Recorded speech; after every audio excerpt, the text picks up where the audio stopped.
Hey everyone, welcome to Jewish Wisdom for Coping with the Pandemic.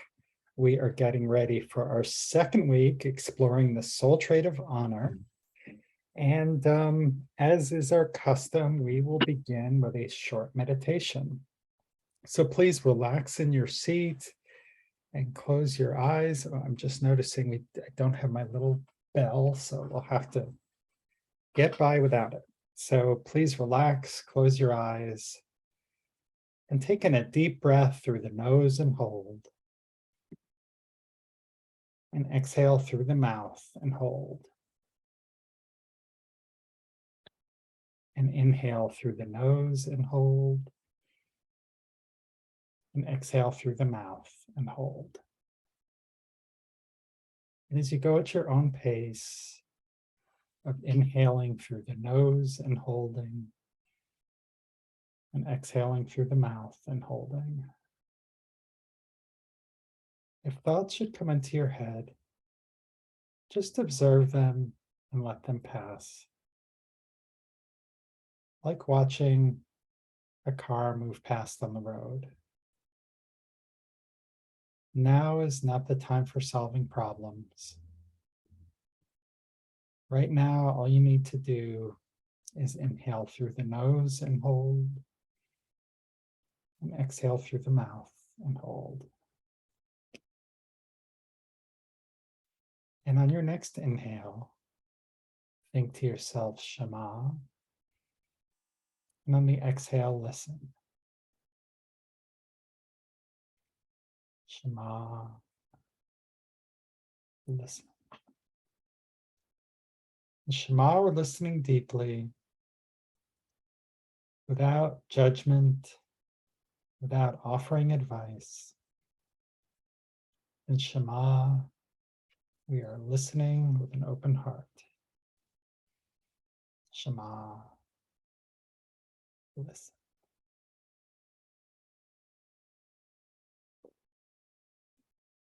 And when you're ready, you may open your eyes.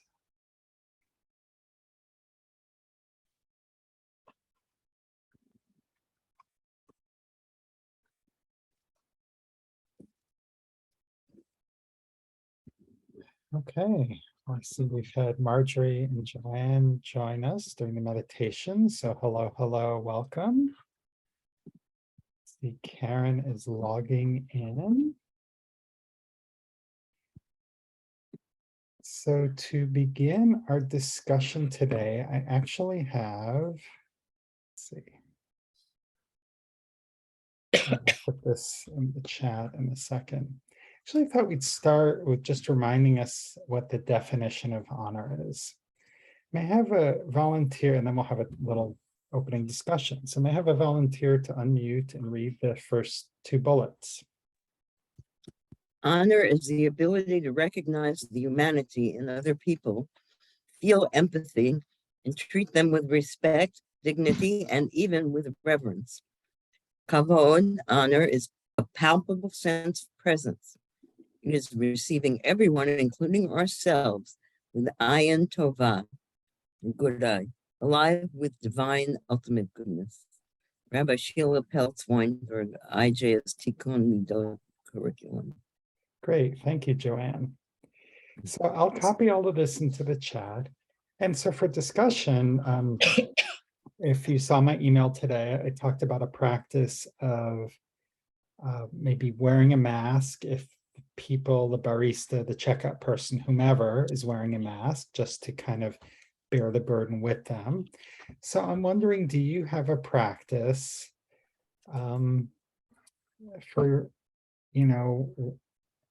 working with, with other folks, for baristas and other people. So what are your thoughts?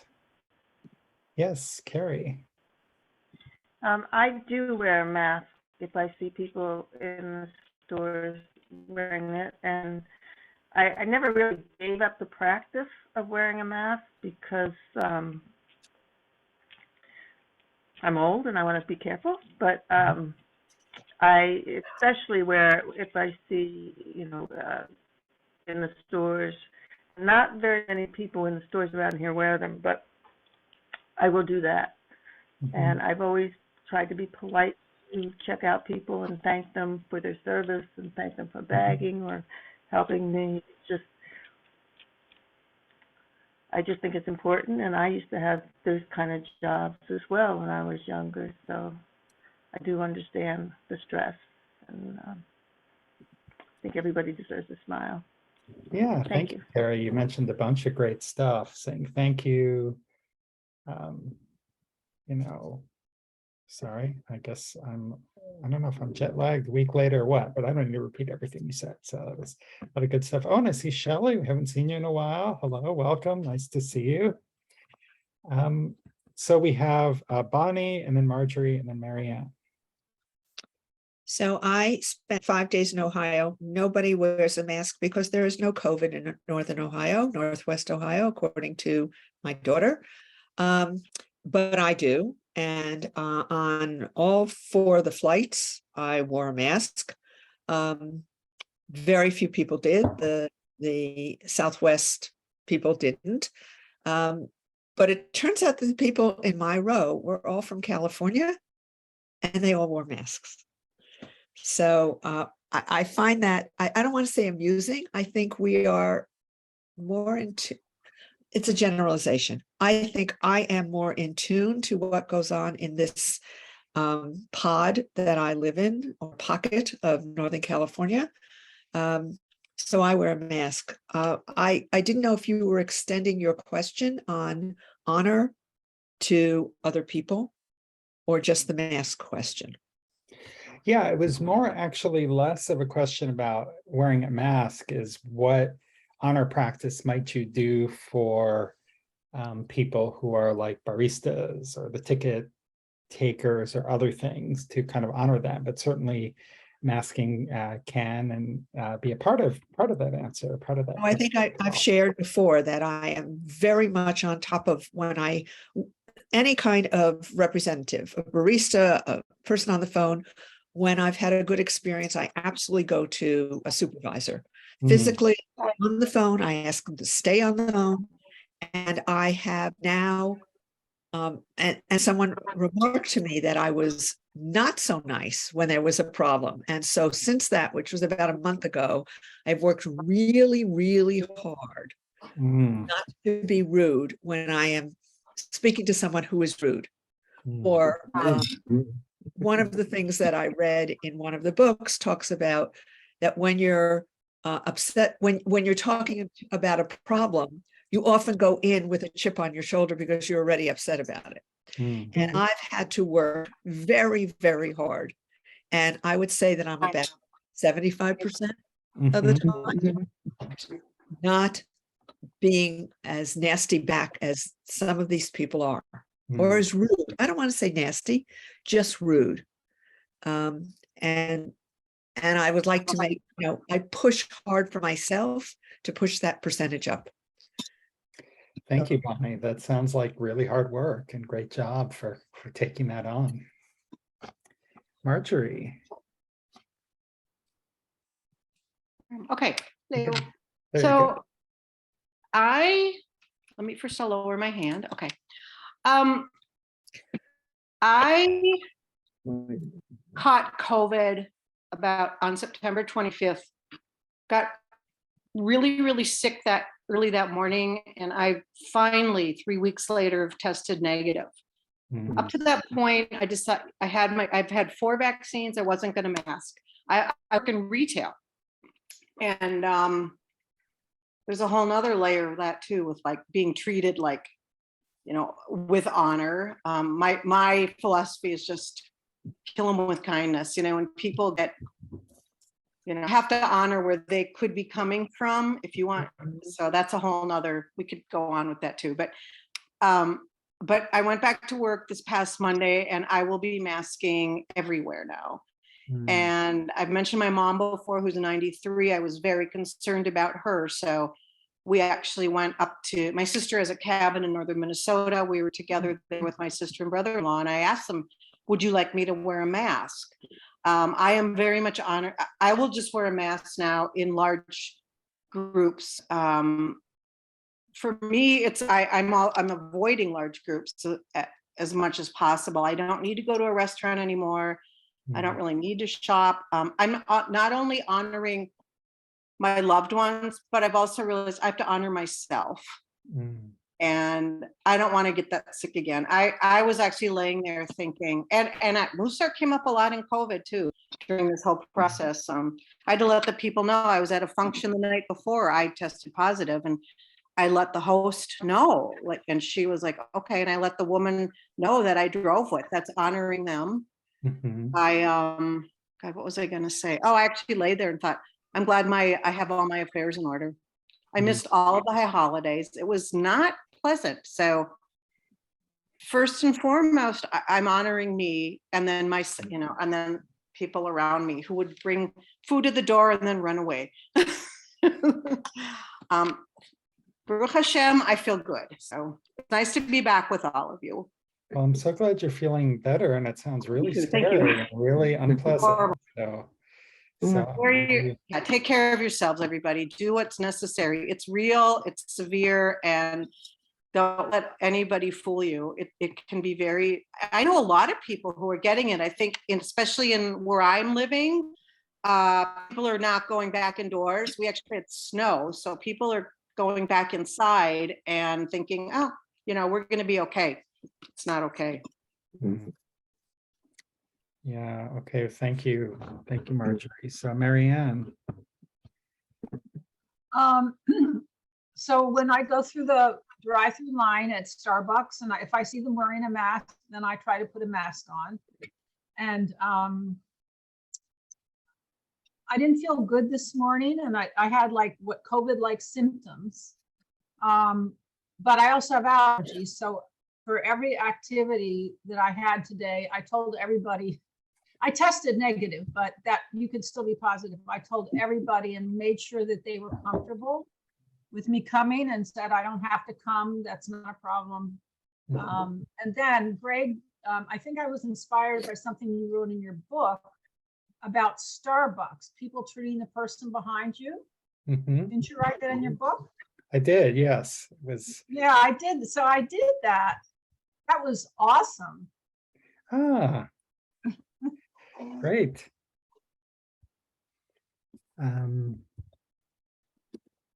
Hang on, I'm just answering a question in the chat here. Oops, here it is. Okay, Joanne. Okay, so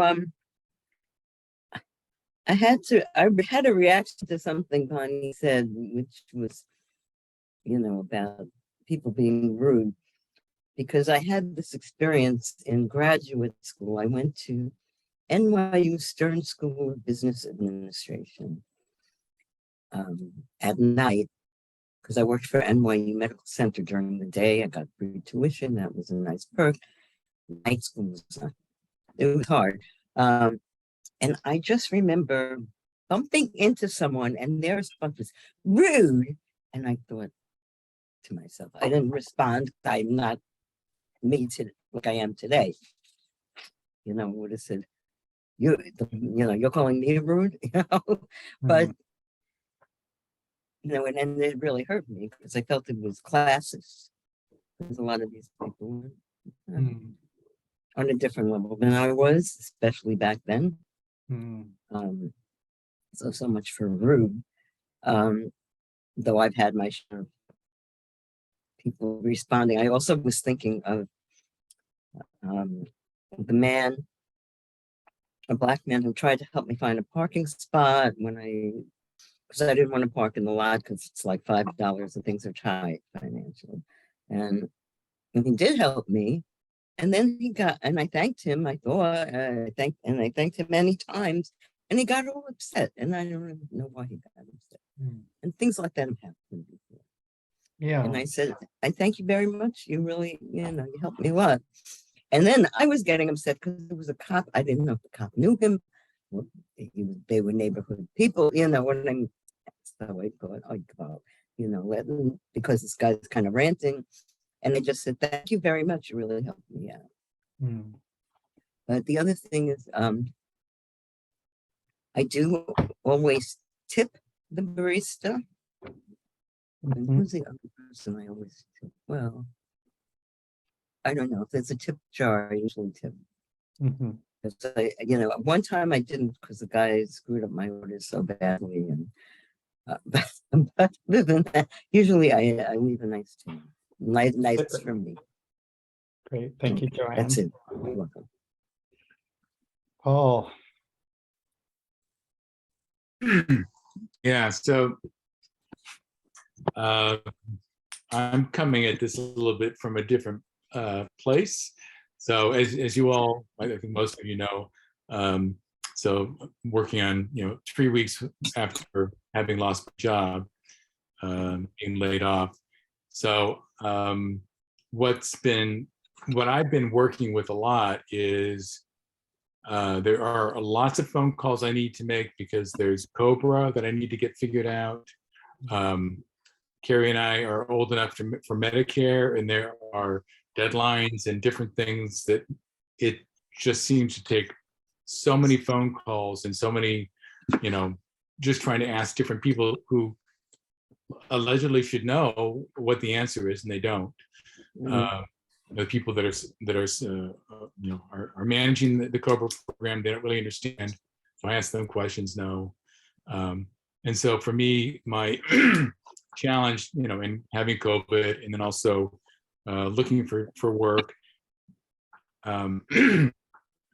me, the challenge has been to remain calm throughout all this, regardless of how the other person. And there have been a few times where my voice did get, I raised my voice some because I want to let the person know that there's something really upsetting me here, and I could really use a better answer than what they gave me. And I think it's their job to do that.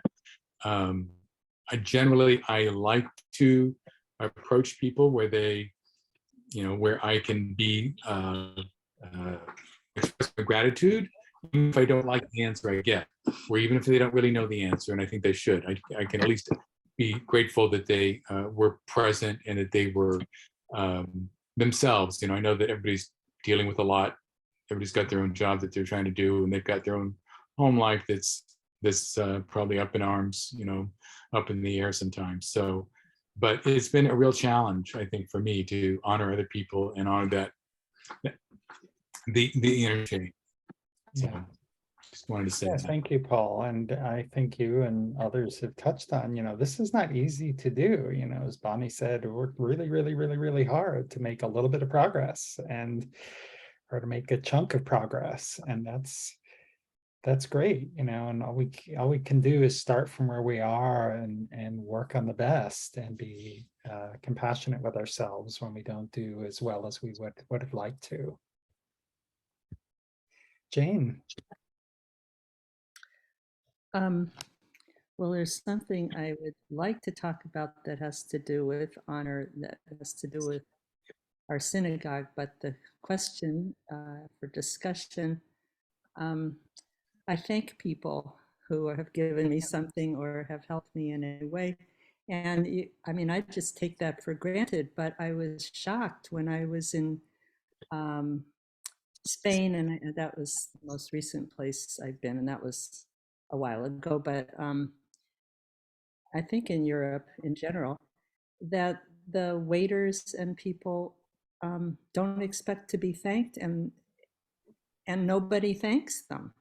And it's so automatic to me. It just really shocked me that they would bring something to you at the table and put it down and say nothing. So I'm glad that our custom is to thank people, but it's not a universal custom, apparently.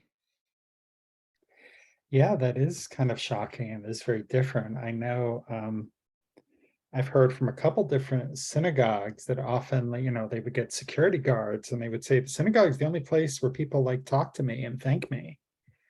And it is so easy for certain people to become invisible.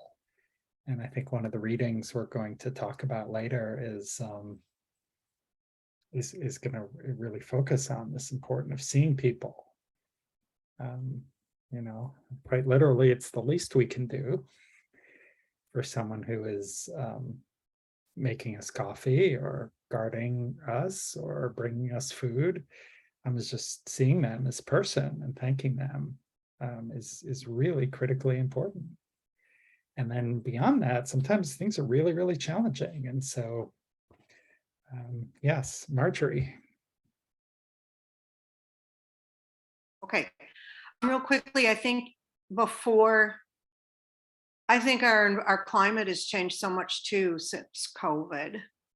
And with the shortage of staffing in so many businesses. Mhm. And when I was going out to restaurants, I had to remind people that I was with, they're probably short-staffed, you know, service isn't what, I think we have really high expectations, you know, sometimes we have a sense of entitlement, and I think we have to remind ourselves, like, Mhm. it's not like it used to be. So you just have to be patient and go above and beyond. And somebody did, you know, tipping and just thanking. And fortunately, where I do work, people, for the most part, are very gracious for what we do. And like I said before, if somebody's having a bad moment, it's like, oh, they're out the door, you know, kill them with kindness and then say bye-bye.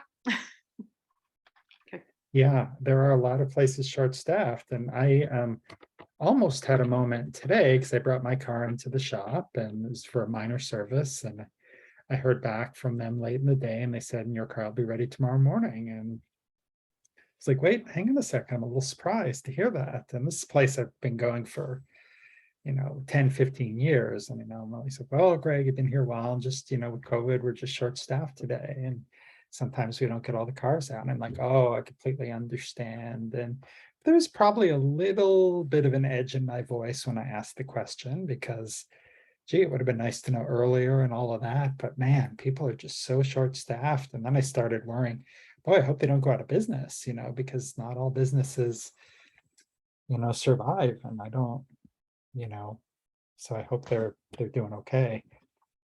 So yes. All right, well, let's take this one a bit deeper. Okay, so here we are. We were talking about this. So this is very much along the lines of what the point I was just making. And would anyone like to unmute and read this this teaching from Rabbi Shlomo Volbe? I'll read. How to treat others. The ultimate value you can give a person is to treat a person seriously, to take notice of that person, even just a hello. Whoops. Oops, I'm sorry about that. Even just a hello. I've noticed you. Shows that person that they're valued. Their presence has not gone unnoticed.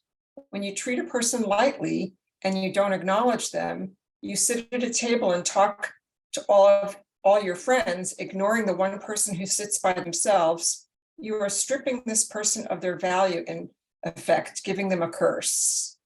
R. Wolbe, Ale, Shore, chapter 8. Yeah. Great. Thank you Greg, so when much. was that written? He was a great Mussar master of the 20th century. He died like 1980 or 1990 in Israel. So sometime, you know, within the last 30 years, I would imagine. Ali Shore is an incredible book, and he requested that it never be translated into English. So you can see snippets of it where someone will translate a paragraph or a chapter. But he was actually educated in a Mussar yeshiva in Eastern Europe. He survived, you know, he moved, can't remember his survival story, but he was one of the few kind of unbroken lineage people who's around. So he has a special place, I think, in the Mussar community. I'm going to copy this into the chat. And Sarah, was that you who asked when this was written, or was No, that it was someone else? Jane, I asked. Jane, okay. I'm curious, why were you asking? What were your Well, thoughts about I'm it? glad you asked why I asked, because the part about if you ignore them, you're giving them a curse sounds sort of antique. Yeah, that's pretty harsh and hardcore. I was going to ask people like what their reaction to that. Is that really giving someone a curse if you ignore them? What do we think? It seems not very humble, like it seems like a lack of humility to think that you're going around giving people curses just by not speaking to them, that curses the person. Hmm. Well, I will say, yes, and I will say that it wasn't just not speaking, it was if a bunch of people were having a conversation and there was one person off by themselves who was not involved and was perhaps not there, but the rest, but your point is a really good one. It's like, wow, that's pretty intense and maybe not all that humble. So we have Paul and then Marjorie. I think of a Yeah, curse. wait, we have Paul first, then Marjorie. Oh, I'm sorry. I'm so sorry. That's No okay. worries. I won't take it as a sign of disrespect. Don't worry. Just kidding. So this brings me to mind, but for me, something that is always hard for me to do, and that is to observe and make eye contact with people that are not part of my sphere, that are not part of who I would normally interact with. And when I was in high school, I was in a service club and spent a good part of a day with some kids that were not that much younger than I was, who were basically institutionalized. And so I spent a lot of time, and these were kids who had all kinds of, it was not one thing. Some of them had autistic, autism. Others were, physically disabled. So they were kind of all lumped together and put together. This is early days, so this has been back in the 60s. And I always think of, well, I don't always, but that does come back to me when I think about how I can make sure that I can make space for this person, where I can look at them and I'll just let them know that I see them. Because I think there's something about, if I feel like nobody ever looks at me, then I start feeling like I'm an outcast or something like that. And that's the curse part, I think. It's not that we're actively cursing them, but it's more like by simply ignoring certain people that I don't normally interact with and not acknowledging that they even exist, then that can be an inadvertent way of cursing them. So that's my thought. Thank you. Thank you. Yeah, that's a powerful image, to being an outcast. That is, that was like one of the big biblical punishments, one of the big medieval punishments. Like if you became an outcast in the Jewish community, where could you go? Like in Europe, there was no, like, Jews were supposed to live in like a small area. You got kicked out of the community or you were shunned. That is big time bad news. Marjorie. I was going to speak to the same idea that I don't think of the curse in these terms as like something like a witch would put on, like you're cursing them like black magic or something. But I think it develops a person's view of themselves and their self-esteem. I'm being ignored. I think essentially it's kind of their own emotional. You're kind of really debasing them emotionally. Great, thank you. Yeah, same thought. Jane. I think that by doing that, it's actually defying all the commandments in the Torah to love the stranger, to be good to the stranger, to include the stranger. And so it seems more like the curse would be on the person who's not doing the mitzvah of including the stranger. It seems like you're cursing yourself if you don't, if you do this and ignore, what we've been taught to do. The other thing I wanted to say was, I really resonate with this idea because I know when I come into a Zoom meeting and nobody acknowledges that I'm there and that I've been seen, it really doesn't feel good. It feels bad. It feels like you're invisible. And, like if you came into a physical room, so the people would see motion, they would see you come in and, maybe when they finish their sentence, they would acknowledge you or something. But when you come into a Zoom meeting, and you don't want to interrupt if somebody's talking by saying hello, but it really means a lot to me when the host or anybody says, hello and says my name. And I think other people probably feel that way too. And I think the hosts that have been hosting for a while normally do that. And I'm really, greet people as they come in, and I'm really glad that they do. Yeah, he talks about that idea of just saying hello to people and what a big deal that is. And it's Zoom is like another, our record of seeing and acknowledging people even in person is not great. And I think Zoom is inherently more isolating to begin with, so it can sting a little bit more, I think, what I'm hearing you say. And I think that's a really good point when we don't. The other thing is that I feel, especially women, but I think older people in general are treated more like they're kind of invisible out in the world. I think women become invisible sooner, at an earlier age than men. But I think that older people are sort of disregarded in general in public. Yeah. Thank you, Jane. There's we saw earlier in the Sheila Peltz Weinberg quote that she used the Hebrew term kavod, and kavod has the same root as kaved, which means heavy. And so Rabbi Wolbe talking about treating someone lightly is very much a deliberate, and I'm sure in the original Hebrew, it was very obvious to Hebrew speakers that, you're talking about treating someone heavily or taking them seriously, or someone has a weighty presence. These are all things, and treating someone lightly. Boy, one of my real bugaboos is if I thought people weren't taking me seriously. I used to just go nuts and get so upset and so hurt by that. And, I'm learned to recognize that. And, that's a whole other, thousands of dollars of therapy to kind of get that addressed. But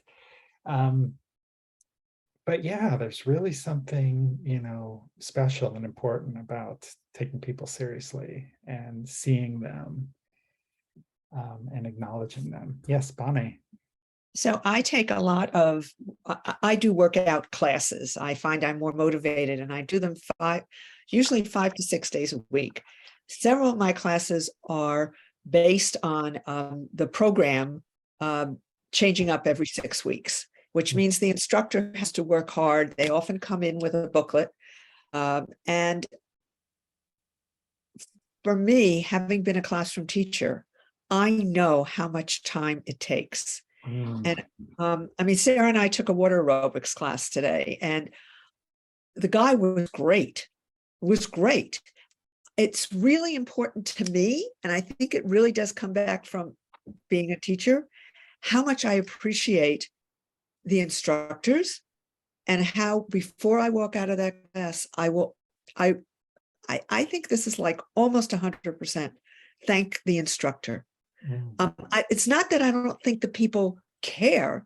I think we rush so in our lives now that stopping to say thank you is not part. It was much more when I was growing up, because I didn't have this to interfere with it. Yeah. But I appreciate where this conversation is going and what everybody has said, because I personally find that I am more conscious of my words and my actions, having been in Mussar for several years now, and wishing I did this sooner. Yeah. So thank you to everybody. Yeah. Thank you, Bonnie. Marianne. And then Sarah. Yeah, so it was interesting. Paul was saying that sometimes people with disabilities maybe aren't as honored, and I forget who it was who said, maybe Jane, older women. I think that also applies to, and I have experience with this, if you have a quote low job, like like you're a garbage collector or you're a secretary or something like that, people dismiss you very easily, the way they would never dismiss a doctor or a lawyer. And that is, I've been in both situations where I've had high positions and low positions. And I noticed when I was in the low position, it wasn't very fun to be in that position, because people won't listen to what you have to say. They don't think you have anything important to say. So. Yeah, thank you, Marianne. And you're reminding me of what Jane was pointing out, that one of our commandments is to recognize the stranger, for you've been a stranger. So you having been in some of these less prestigious positions and maybe been dismissed or not seen or overlooked, I think what you're saying is it's made you a little bit more sensitive, perhaps, to some of these dynamics and trying to, not fall into those traps. Yes, Sarah. So I'm living in a community now, and it's gated, and there's a security guard that's, at the front, and there's a lot of gardening staff because it's a big grounds and it's just fabulous. So I've noticed for myself, I know who all of the security staff are. And I also have gone out of my way to talk to some of the landscaping people. For example, the other weekend it was a Sunday and I was walking my dog and somebody was, a landscaping person was working. And I said, oh, you got to work weekends too.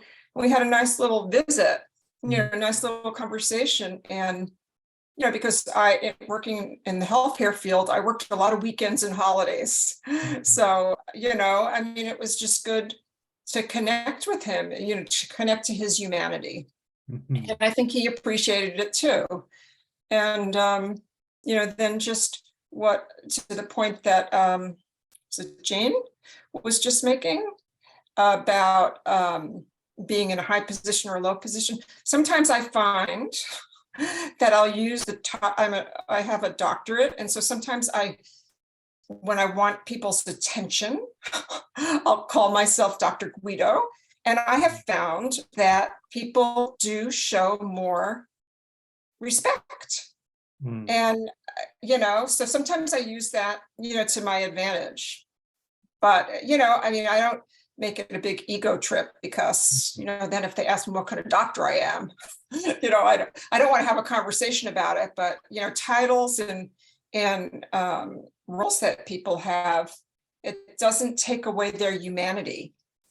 And, and I've taken the time to get to know some of the different staff, like some of the security staff, like where they're from. And it's nice to connect, person to person. It enriches my life. So. Yeah, thank you, Sarah. And it is, Mussar is a practice for us, and it does enrich our lives to do things. And I think the particular point you brought up was Marianne, but Jane has made a number of points as well. And Jane's hand is raised right now, in fact. So Jane, yes. Yeah, I was thinking along the lines of, hierarchy and all that. It's interesting that Moses, was both a priest and a shepherd. I mean, how prestigious was it to spend the whole day with a flock of sheep, Mm, when he started leading the people. And also um, the Buddha, I think, started out being very wealthy and then tried asceticism and all of that stuff and very, humble. And so I think, there are examples in history where these people who became role models and leaders had to, or maybe part of the reason they could become great was because they did experience both, um, being in prestigious positions and very lowly positions. yeah, thank you, Jane. That's a great point that some of our most revered leaders have had all kinds of sort of roles in hierarchy. And yes, Joanne. You could- Yeah, I thought of, besides Moses, King David was a shepherd before he was risen to the kingship, and also Joseph started off as a spoiled brat, right, basically, and his father's favorite. Then he got thrown into prison, but he evolved so much, with his sensitivity to other people, and of course, unfortunately, he had to stay in prison for quite a while, and then all of a sudden he was elevated again. There's a lot of that in the Bible, Yeah, and a absolutely. shepherd is just like the son. The Lord is my shepherd. Yes, You know. the guardian. Thank you, Joanne. Okay, well, I think it's time Welcome. for us to start heading to our breakout groups. I'm going to put, rather than sharing, I'm going to put sort of our prompt in the chat here. And we have this teaching from Pirkei Avot, which ends with, giving people the benefit of the doubt, or always judging people Right. outside of merit. And so some questions that you might want to discuss is, when is it hard to give people the benefit of the doubt? Where are the limits? Where, okay, I'm had enough of giving the benefit of the doubt. And maybe was there a time, where you gave someone the benefit of the doubt kind of grudgingly? It's sort of like, all right, I'm going to give them the benefit of the doubt. I'm probably going to regret this. And you didn't regret it. And it turns out that it was the right thing to do. So these are some of the prompts. Let me just see the breakout rooms here.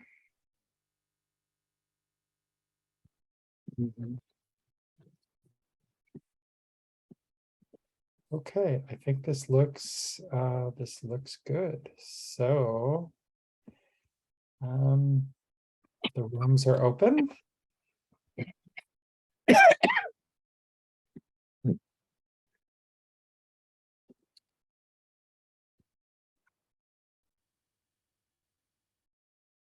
Hey everyone, welcome back. So I'm curious, how were your discussions? What were some of maybe the insights that you had, or some of the things that came up? Would anyone care to share or comment? Yeah. So in my group, we talked about how the people for whom we needed to work the hardest were either family or close friends.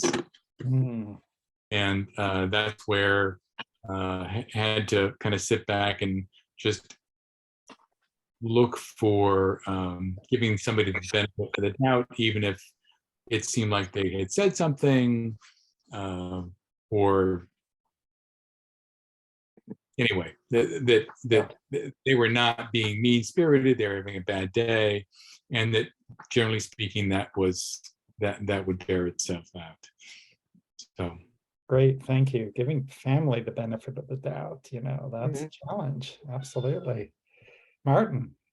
Yeah, in our group, we talked about giving the benefit of the doubt, and my comment was that it means that you're, I guess you're giving trust to the other person, that you can trust the other person, that they're going to be worthy of giving the benefit of the doubt. And then if something comes up where it looks like maybe they're not being so truthful, then the benefit of doubt starts becoming, I pull it back. So Yeah. trust, I thought, was part of giving someone the benefit of doubt. Yeah, connection to trust, absolutely. Carrie, The very last thing Harry brought up was that you have to be very sure it's not a life and death situation when you give benefit of the doubt. And I'm still thinking about that. I thought it was pretty interesting. It's another angle to the whole Yeah, well, conversation. just to chime in, benefit doubt does have its limits. And how many benefits of a doubt do you give a person or a situation? absolutely, like all soul traits, too much can be as bad as not enough. And so always give people the benefit of the doubt the first time, every time, no matter what. It doesn't say every time, it doesn't say no matter what. Well, I guess it does say always, but yeah, not always. Yeah.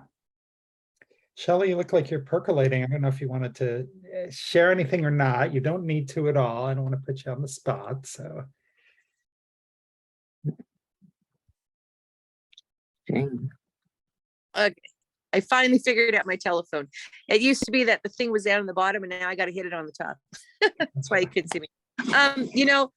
I think the whole thing of the benefit of the doubt is, it's also listening to yourself, right?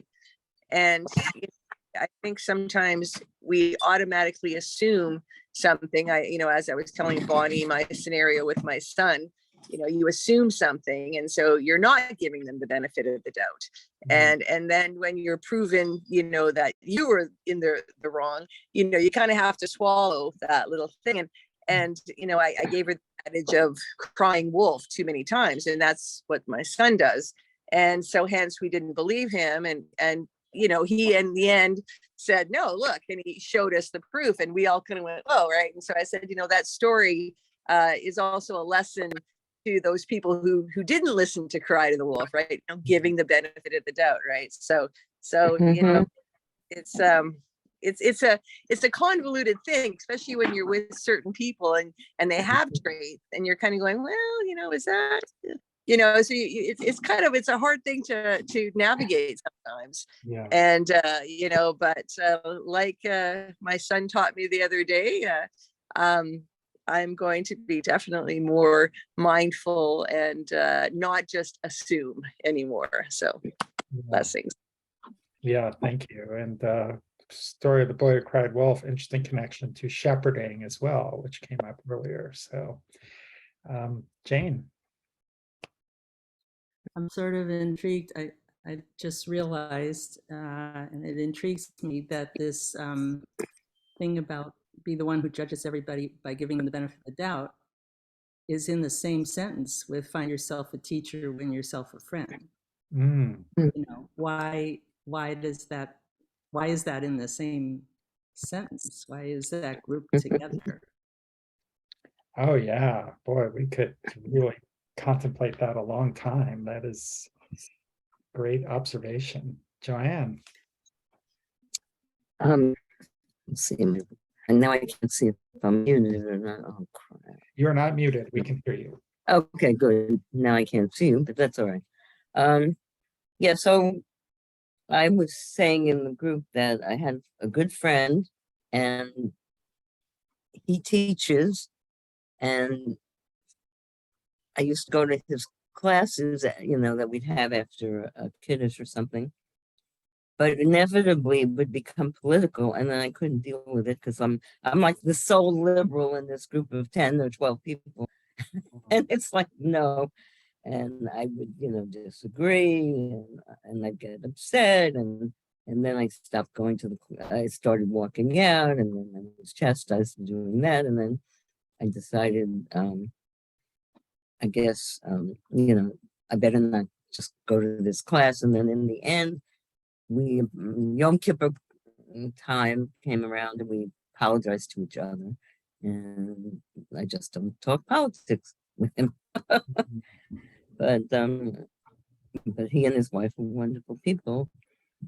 And everybody has, I guess, this different short-sightedness. Also, what Shelley was saying, I used to accuse my son if I couldn't find something. Andrew, did you take this? Blah, blah. No, it's like I misplaced it. It was usually my fault. So that took a while, but I figured that out. That's it. Yeah, thank you. Thank you, Joanne. Mhm. Thank you all. This has really been a very, very great conversation today. A lot of sharing, some vulnerability, and some really good practice tips. And so let's close as we began with a short meditation. So once again, please get comfortable and close your eyes. And take in a deep breath through the nose and hold. And exhale through the mouth and hold.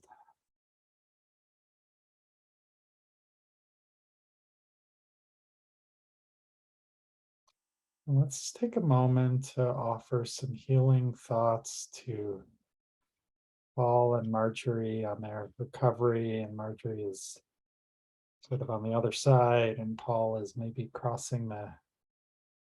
doing a little better than yesterday. But let's send them some healing thoughts and send Joanne some healing thoughts with her current treatments.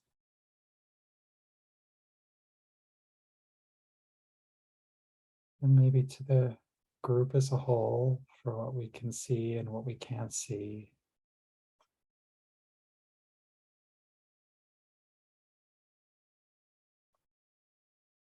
Healing thoughts to our greater community and the people in our lives who we're friends with and close to. Sending them thoughts of healing and support and kindness and love.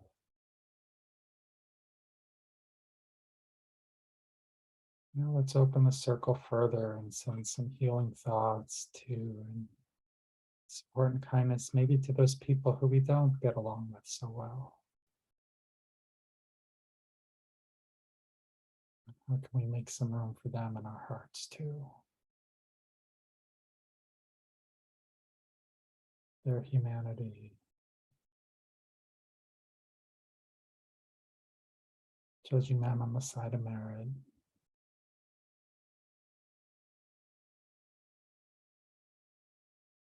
While maintaining safe and healthy boundaries for ourselves.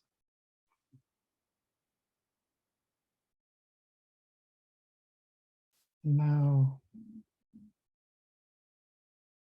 turning within, judging ourselves with honor and respect, judging ourselves to the side of merit and giving ourselves the benefit of the doubt.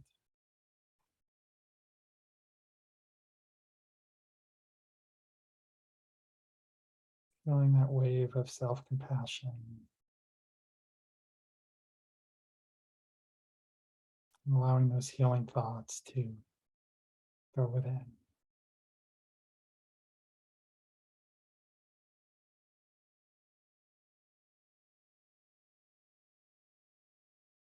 And when you're ready, you may open your eyes.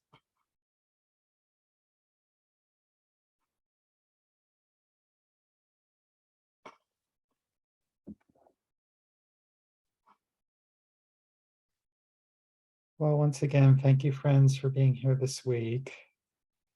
I look forward to seeing you next week as we start our next topic, which is, what is it?